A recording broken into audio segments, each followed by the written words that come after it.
So when a person casts a vote, it ought to be counted for the person for whom it's cast, and it ought to count the same as his neighbors, regardless of what state they live in. And when they're all added up, the person who wins ought to be the person who gets the most votes. I think that's a critical factor to consider. What's old is new again more than 40 years after Indiana Democratic Senator Birch Bayh proposed a constitutional amendment to abolish the Electoral College. A group of Democratic senators are now reviving the issue. Hawaii Democratic Senator Brian Schatz is introducing the legislation. This morning, he tweeted, "Every American should be able to vote. All those votes should be counted. And the candidate who gets the most votes should become president."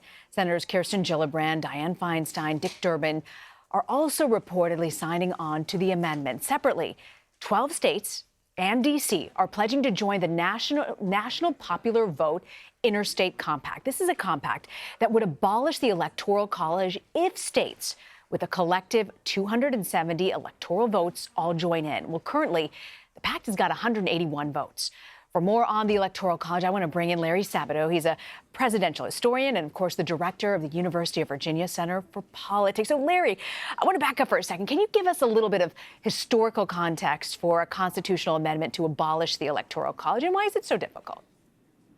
Yes, there have been attempts over the years, at least during the 20th century, second half of the 20th century, to abolish the Electoral College because clearly there have been a number of occasions in American history and threatened occasions like the 1968 presidential contest when the Electoral College either played a role or could have played a role in denying the popular vote winner the presidency. And of course, we're well familiar with that now in the 21st century, since we've had it happen in 2000 and 2016.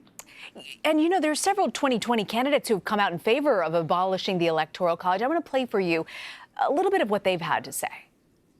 The Electoral College needs to go because it's made our society less and less democratic. We can have national voting, and that means get rid of the Electoral College and every vote. In presidential elections, the person with the most votes should be the president of the United States. We need to end the Electoral College so we can have popular vote in this country. For Hillary in the last election to lose the election but win the popular vote by 2.8 million more votes, to me just doesn't make sense. It doesn't reflect the will of the people of the country. Why is this such a popular issue for Democrats?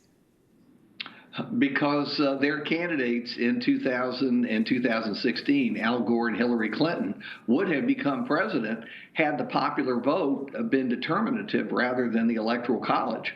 And the truth is, and most people who study politics agree with this, it's likely that, if anything, the incidence of the popular vote being disregarded by the Electoral College will be increasing during the 21st century. Why? Because of the concentration of Democratic votes in a smaller number of states. They may be big states like New York and California, but when you put all the electoral votes together, Democrats will have more trouble reaching 270 than they will winning the popular vote. You know, there are so many Republicans that have also come out against abolishing the Electoral College. Why do you think that is?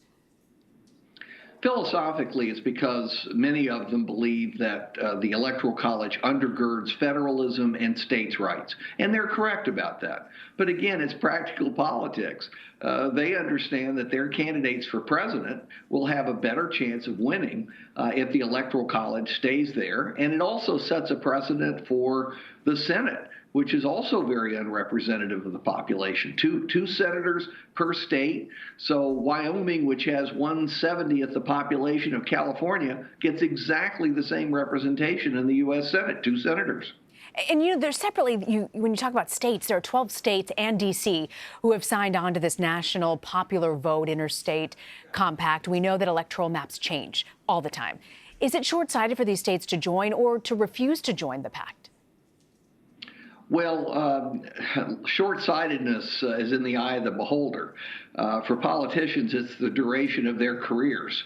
So that really isn't very far necessarily, maybe a couple of decades. No, I think both parties know what they're doing. This is about raw power. It's about control. And each party is where I suppose it ought to be if you care about controlling things. So if you step back, Larry, how likely do you think this is going to happen, that the Electoral College is completely abolished? Let's just say I'm not counting on it in my lifetime, and I would say next best chance would probably be the middle of the 22nd century. Okay, so we know maybe a sense of where this is headed. I do want to ask you, though, I do want to switch gears for a second to South Bend, Indiana Mayor Pete Buttigieg. There's a recent Emerson College poll. It puts him in third at 11%. That's actually more than Senators Kamala Harris, Elizabeth Warren. How much stock should we be putting into these early polls? Well, into that particular poll, not a whole lot of stock. I go with polling averages. Most people in the field do.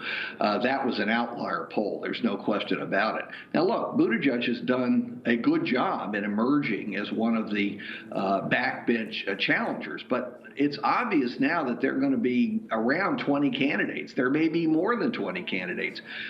Quite a few of them are going to have their moment. They're going to get a boomlet at one time or another.